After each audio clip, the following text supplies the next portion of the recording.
Welcome to Virat IAS academy. ये हमारा current affair का सेकंड सेशन है। लास्ट सेशन में हमने प्रीलिम्स के पॉइंट ऑफ व्यू से कुछ पॉइंट्स डिस्कस किए थे, आज उसके आगे डिस्कस करेंगे।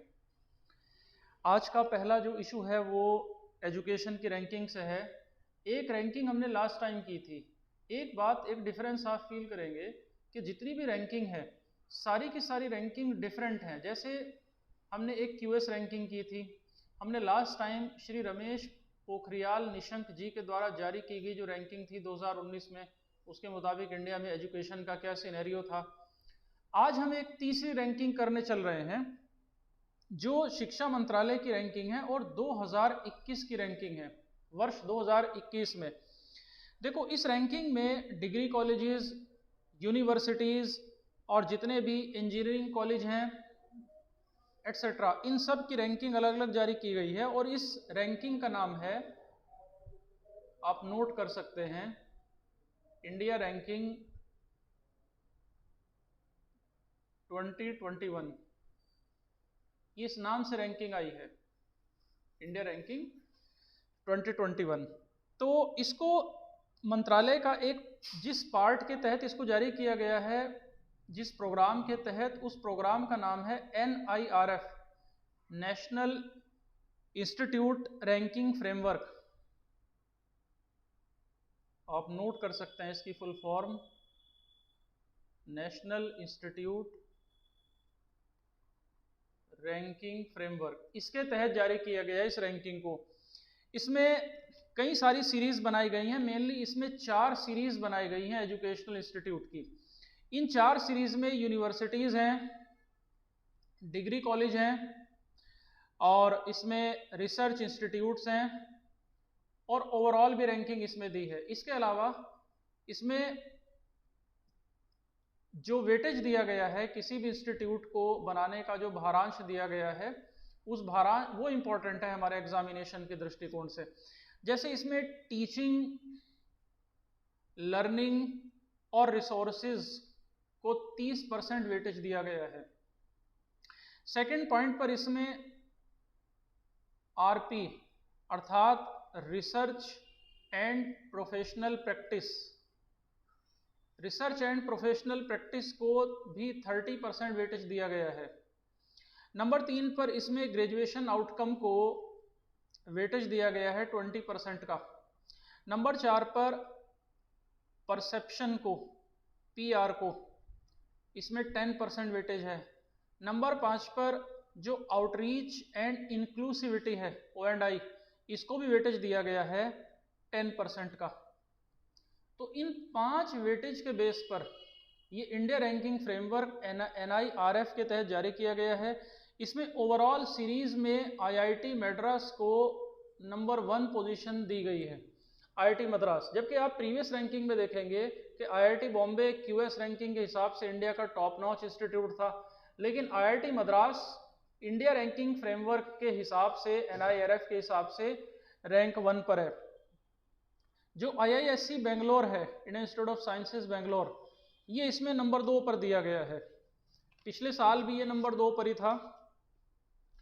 इसके अतिरिक्त यूनिवर्सिटीज़ में, डिग्री कॉलेजेस में DU का एक कॉलेज है मिरांडा हाउस, ये टॉप पोजीशन पर है।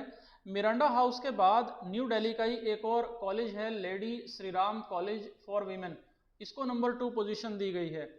फार्मेसी के कॉलेज में जामिया हमदर्द को टॉप मोस्ट पोजीशन दी गई, ये भी दिल्ली बेस्ड एक कॉलेज है। मैनेजमेंट में IIM अहमदाबाद को टॉप पोजीशन दी गई है इसके हिसाब से। लॉ इंस्टीट्यूट्स में, जो विधि के संस्थान है, लॉ इंस्टीट्यूट में बेंगलोर का जो नेशनल लॉ यूनिवर्सिटी है, इसको नंबर 1 पोजीशन दी गई है। इसके अलावा मेडिकल इंस्टीट्यूशंस में एम्स न्यू दिल्ली पहली पोजीशन पर है और PGI चंडीगढ़ को सेकंड रैंक इस NIRF की जो इंडिया रैंकिंग फ्रेमवर्क है इसके तहत प्रदान की गई है। तो इस प्रकार से ये एजुकेशन रैंकिंग तैयार की गई है। नेक्स्ट हमारा डिस्कशन है एक आयुष्मान भारत डिजिटल योजना। देखो, आयुष्मान भारत कार्ड अलग है, आयुष्मान भारत डिजिटल योजना अलग है। आयुष्मान भारत डिजिटल योजना में जो पेशेंट्स हैं उनका एक डिजिटल रिकॉर्ड मेंटेन किया जाएगा और फिर रिकॉर्ड खोने की या कहीं जो पेपर है उसके मिस होने की कोई दिक्कत नहीं रहेगी। प्राइम मिनिस्टर मोदी ने खुद इस आयुष्मान भारत डिजिटल स्कीम को शुरू किया और इसमें ये कोशिश की जाएगी कि देश के हर नागरिक, हर सिटीजन का एक डिजिटल हेल्थ रिकॉर्ड मेंटेन किया जाए। तो इस स्कीम का नाम है Ayushman Bharat digital mission. Next जो मिड डे मील स्कीम है, देखो मिड डे मील स्कीम पर यानी मध्याह्न भोजन योजना, मिड डे मील स्कीम, इस पर यूपी पीएससी क्वेश्चन पूछ चुका है प्रीलिम्स में कुछ साल पहले। क्वेश्चन ये था कि मिड डे मील स्कीम कौन सा मंत्रालय जारी करता है, तो उस समय यूनियन एचआरडी मिनिस्ट्री इसको चलाती थी और अब आप जानते ही हैं कि जो एचआरडी मिनिस्ट्री है इसका नाम बदलकर अब शिक्षा मंत्रालय कर दिया गया है। तो जो मिड डे मील स्कीम है मध्याह्न भोजन योजना, इसका नाम अब चेंज हो गया है, इसका नाम हो गया है प्रधानमंत्री पोषण योजना, प्रधानमंत्री पोषण योजना। तो मिड डे मील स्कीम का नया नाम है प्रधानमंत्री पोषण योजना और काफ़ी इंपॉर्टेंट है ये एग्जामिनेशन के दृष्टिकोण से। नेक्स्ट जो कोरोना वैक्सीनेशन चल रहा है, कोरोना वैक्सीनेशन में स्टेट वाइज एक रैंकिंग है कि किस स्टेट में सबसे ज़्यादा वैक्सीनेशन हुआ है। तो मैक्सिमम वैक्सीनेशन उत्तर प्रदेश में किया गया है, यूपी में। यूपी में पहली डोज लगभग 9.4 करोड़ लोगों को लगी है और जो दूसरी डोज लगी है वो डेटा है 2.78 करोड़ का। तो नंबर 1 पोजीशन पर है यूपी कोरोना के वैक्सीनेशन पे, नंबर 2 पर है महाराष्ट्र और नंबर 3 पर है वेस्ट बंगाल। तो कोरोना वैक्सीनेशन में ये टॉप 3 इंडिया के स्टेट्स हैं। इसके अलावा एक और स्कीम शुरू की गई है जो कोरोना का वैक्सीनेशन है, इसमें तेज़ी लाने के लिए भारत सरकार ये चाह रही है कि कोरोना के वैक्सीनेशन में थोड़ा सा तेज़ी लाई जाए। इस उद्देश्य के लिए एक अभियान छेड़ा गया है जिसका नाम है हर घर दस्तक। तो हर घर दस्तक ये एक अभियान है और प्रीलिम्स में इस तरह के क्वेश्चन पूछने की परंपरा रही है कि हर घर दस्तक अभियान क्या है। तो ये कोरोना वैक्सीनेशन में तेज़ी लाना है।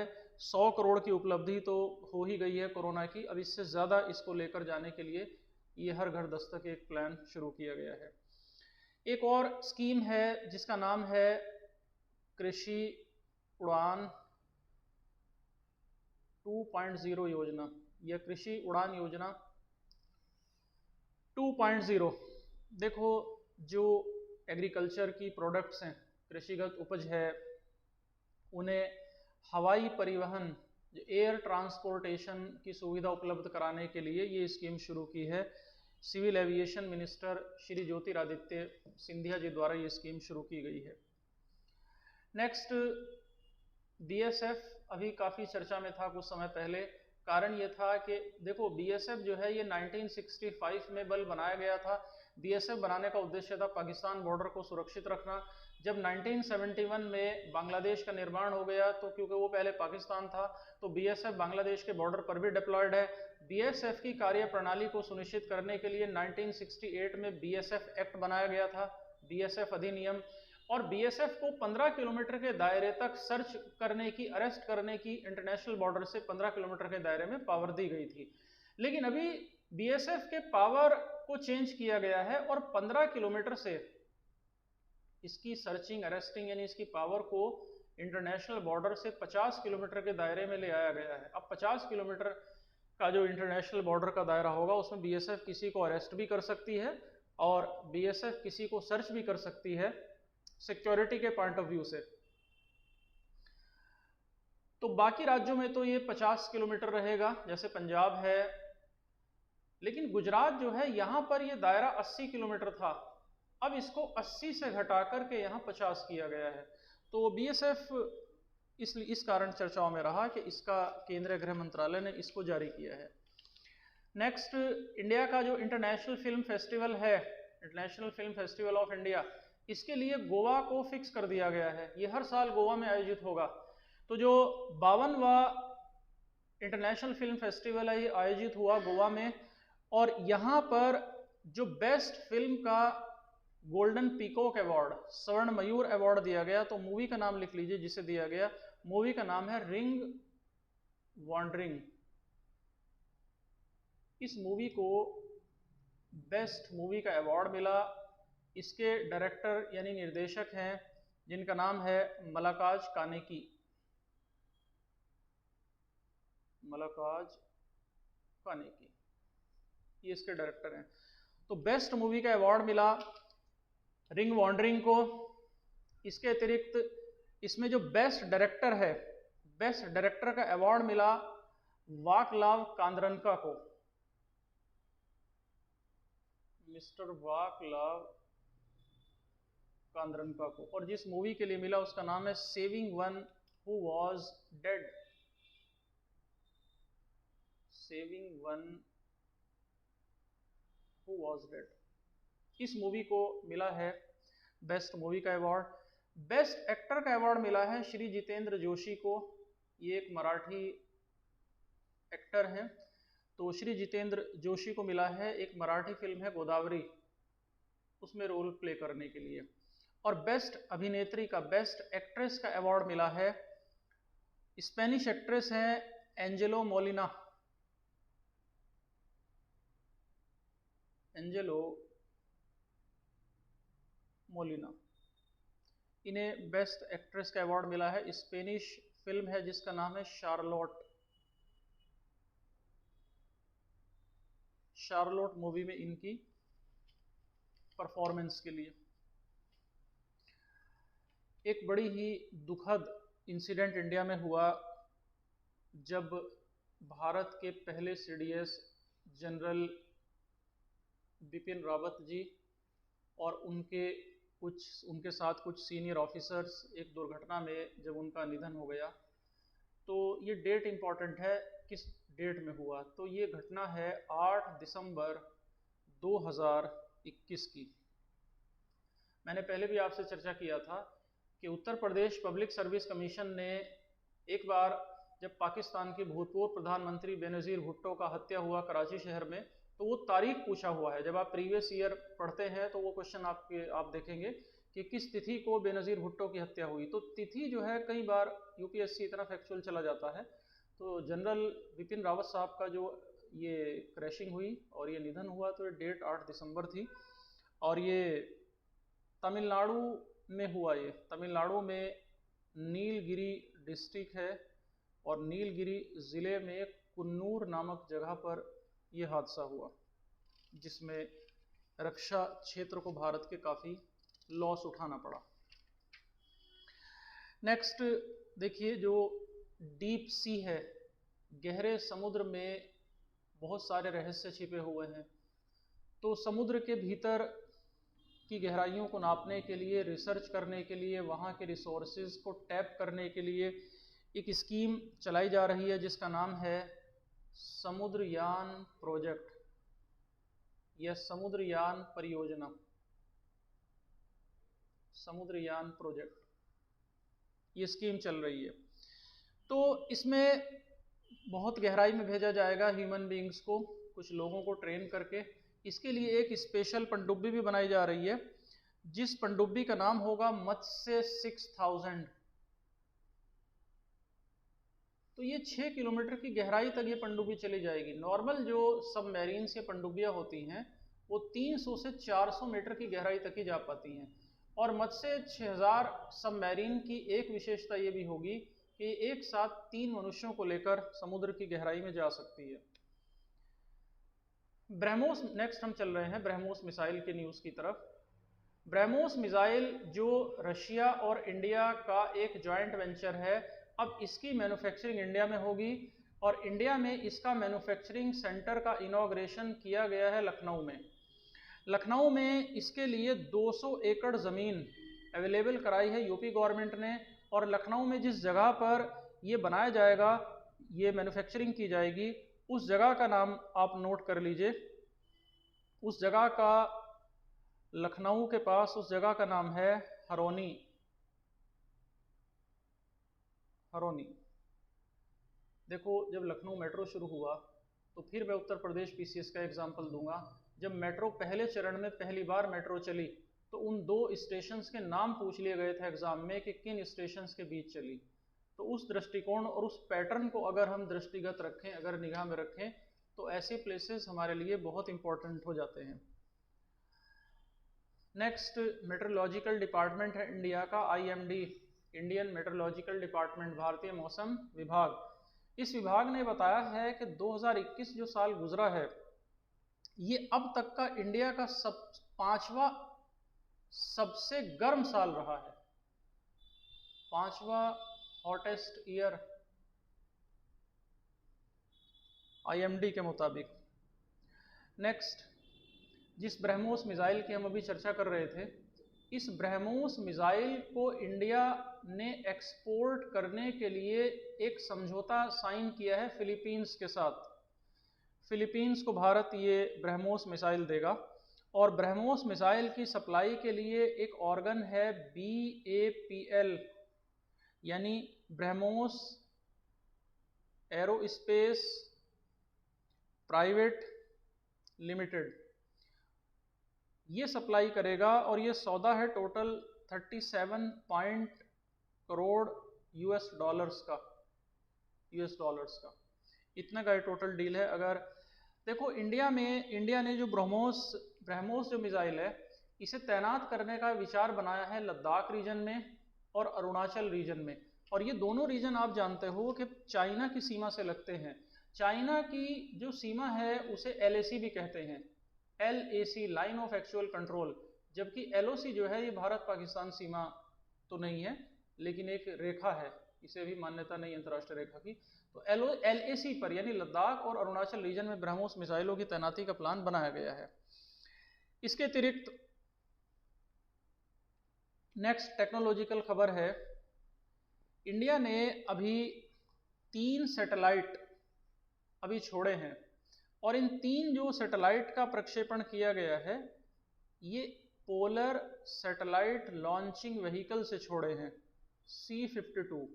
ये लॉन्चिंग व्हीकल है। लॉन्चिंग व्हीकल मतलब ये एक ऐसा कैरियर है जो इन 3 उपग्रहों को लेकर स्पेस में ये गया है, और इनको इस सैटेलाइट व्हीकल ने छोड़े हैं। तो इन तीनों का नाम आप लिख लें। इसमें पहला तो है EOS-4 अर्थ ऑब्जर्वेशन सैटेलाइट जो PSLV ने छोड़ा है। दूसरा है INS-2D टेक्नोलॉजी डेमोन्स्ट्रेशन सैटेलाइट है। तीसरा है इंस्पायर SAT-1,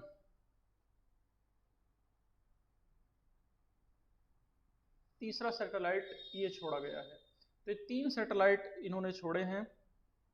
ये जो तीसरा वाला है इसमें यूनिवर्सिटी का भी सहयोग रहा, कोलोराडो यूनिवर्सिटी, और आंध्र प्रदेश में एक सैटेलाइट लॉन्चिंग सेंटर है श्रीहरिकोटा, वहाँ से इन तीनों सैटेलाइट्स को लेकर गया है PSLV। नेक्स्ट हम चर्चा करेंगे, एक छोटी सी न्यूज़ है IPL से रिलेटेड। IPL यानी जो इंडियन प्रीमियर लीग है, BCCI का एक प्रीमियर क्रिकेट का टूर्नामेंट है। तो 22 के लिए नीलामी हुई थी, और उस नीलामी में कुछ खिलाड़ियों को बहुत अच्छे प्राइस बैंड पर सेल मिली है, उनको हाथों हाथ लिया गया है। उसमें सबसे ज़्यादा कीमत के जो खिलाड़ी रहे हैं वो रहे हैं ईशान किशन। ईशान किशन को कुल मिलाकर के 15.25 करोड़ में खरीदा गया है। हालांकि और भी रहे हैं लेकिन बस नंबर 1 आप याद रखेंगे। इसके बाद नेक्स्ट अभी देखो स्टैचू ऑफ इक्वालिटी, कई इंडिया में स्टैचू हैं, स्टैचू ऑफ इक्वालिटी और स्टैचू ऑफ इक्वालिटी की बात करेंगे।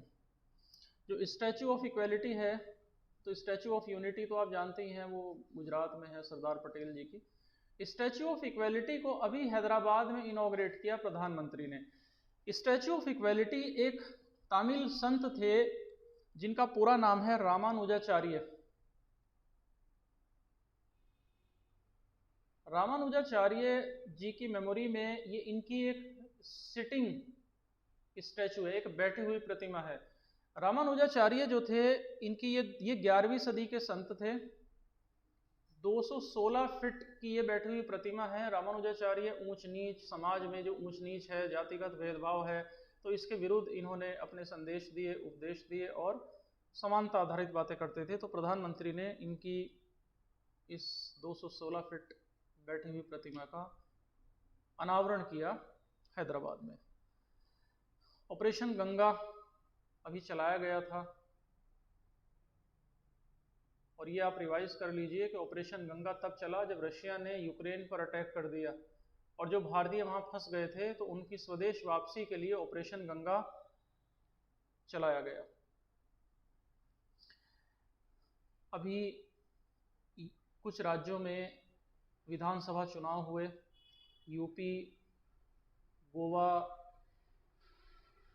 मणिपुर, पंजाब, उत्तराखंड, तो यहाँ पर चुनाव हुए।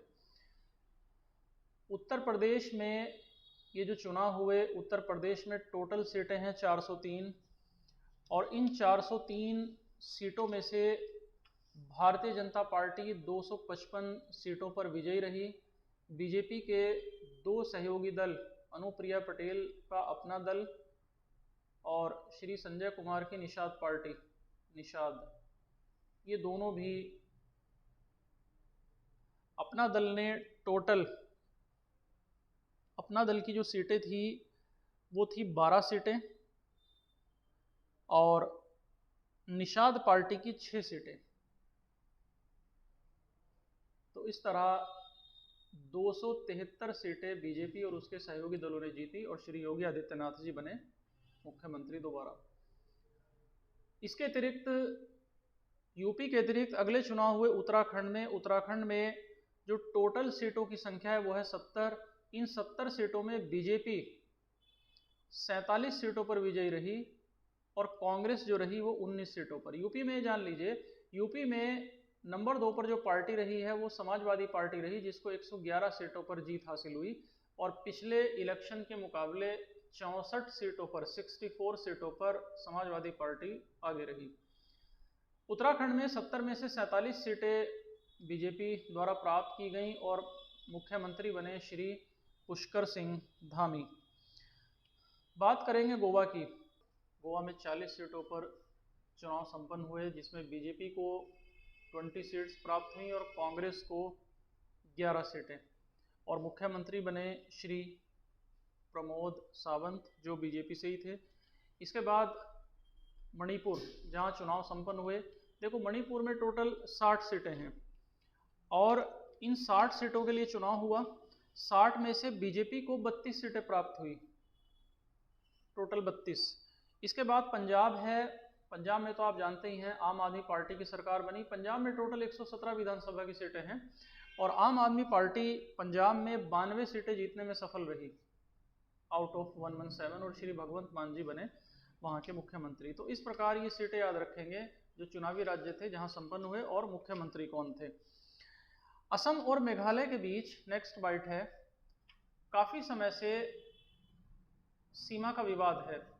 तो अभी दिल्ली में असम के मुख्यमंत्री और मेघालय के मुख्यमंत्री के बीच ये सीमा विवाद सुलझाने के लिए समझौता हुआ केंद्रीय गृह मंत्री की अध्यक्षता में, और दोनों के बीच हालांकि 884 किलोमीटर लंबी ये सीमा है, जिसके बारे में ये समझौता संपन्न हुआ। नेक्स्ट, 12 से 14 साल तक की उम्र के बच्चों के लिए अब कोरोना वैक्सीनेशन इंडिया में शुरू होगा।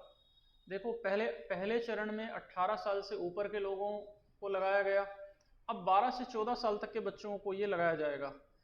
तो इसमें एक कंपनी है बायोलॉजिकल ई,